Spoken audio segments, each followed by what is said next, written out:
Hello guys, welcome back to my channel sign with Nikhil में।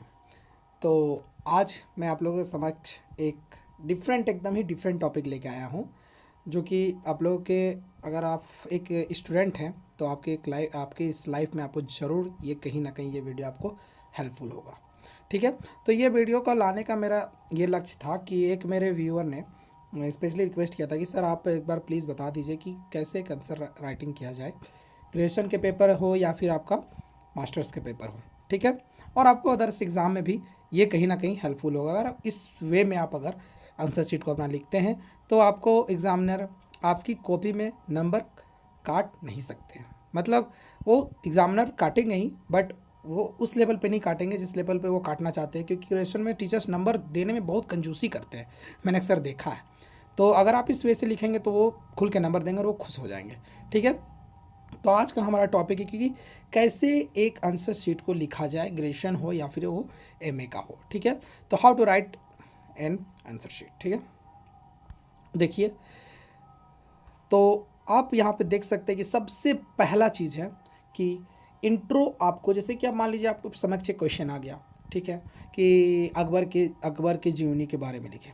तो आप तो क्वेश्चन आ गया आपके दिमाग में, तो 2 मिनट आप एक बार क्वेश्चन को अच्छे से पढ़ के उसको अच्छे से एक बार समराइज कर लीजिए कि आपने अकबर के बारे में क्या क्या पढ़ा है।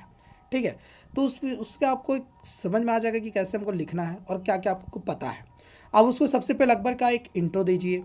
मैं एग्जांपल दे रहा हूँ, ऐसे बहुत सारे क्वेश्चन बन सकते हैं। तो इंट्रो देने के बाद आप इंट्रो समझ में आ जाएगा कि एग्जामिनर को एक स्टूडेंट को ये पता है कि क्या इंट्रो में लिखा हुआ है। अगर उस इंट्रो में नाम है, कुछ डेट से अकबर के शाह काल, उसका कब से कब काल है, कहाँ से युद्ध किया, किस समय में उसने युद्ध किया, उसको आप हाईलाइट भी कर सकते हैं। और अगर उसमें आपको चार्ट है, चार्ट इट मीन्स कि एक ग्राफ मान लीजिए बनाना है कि अकबर की जीवनी में उनका जन्म, मृत्यु, उनको कहाँ कहाँ युद्ध किए, किस किस जगह पे किस किस डेट पे युद्ध किए, वो आप एक चार्ट से दर्शा दीजिएगा। तो इससे एग्जामिनर को पता चल जाएगा कि आपको एक पता है उसके बारे में, एक जानकारी मिल जाएगी कि आपको उस चीज़ के पूरा घटना चक्र के बारे में पता है। और एग्जामिनर, अगर आप इसी चीज़ को एक पैराग्राफ में लिखिएगा तो एग्जामिनर के पास उतना टाइम नहीं रहता है कि आपके आंसर शीट को इतना पढ़े वो लाइन बाय लाइन। ठीक है। तो आप एक चार्ट पे अगर ये दिखाएंगे तो एक अलग इम्पैक्ट बनेगा। तो आप चार्ट बना सकते हैं। मैप्स, अगर मैप है, अकबर अगर कहाँ कहाँ युद्ध, किस किस जगह पे युद्ध करके आए हैं, तो आप एक छोटा सा इंडिया का मैप बनाइए और उस पर, आप इंडिया के हैं तो आप इंडिया का मैप तो अच्छे से बना ही लेंगे, ऐसा ही तो मेरा ये रहेगा ही। तो आप आराम से दिखा सकते हैं कि किस किस जगह पे अकबर ने युद्ध किया था। ठीक है। फिर हाईलाइट द इम्पोर्टेंट नेम्स और डेट। सबसे इम्पोर्टेंट होता है, बच्चे हमेशा भूल जाते हैं कि वो नेम तो लिख देते हैं। आप इतनी हिस्ट्री में इतने इतने इंपॉर्टेंट नेम याद करके आए हैं और आप अगर उसे हाईलाइट करना भूल गए तो आप एग्जामिनर को पता ही कैसे चलेगा कि किस नेम, कौन इंपॉर्टेंट नेम है। तो इंपॉर्टेंट नेम को आप हाईलाइट करिए, डेट को हाईलाइट करिए। अगर आप मैंने बहुत सारे एग्जाम में देखा है कि बहुत वो हाईलाइटर स्पेशल वाले हाईलाइटर लाते हैं हाईलाइट करने के लिए, तो वो लीगल आप हाईलाइट कर सकते हैं, उसमें आप कॉपी सुंदर बनती है उससे। ठीक है। और कभी भी आंसर को ज़्यादा लंबा पैराग्राफ में लिखने से बचे। तो मैंने इस पे फैक्ट्स इसीलिए पॉइंट डाला है कि पैराग्राफ, जैसे कि मैं आप लोगों को आंसर लिख के देता हूँ, फैक्ट्स पे लिख के देता हूँ, कोशिश करिएगा तो वो 2 फैक्ट को मिला के एक फैक्ट बनाइए और ज़्यादा लंबा पैराग्राफ को नहीं बनाइए, अवॉइड करिए उससे बनाने के लिए। ठीक है।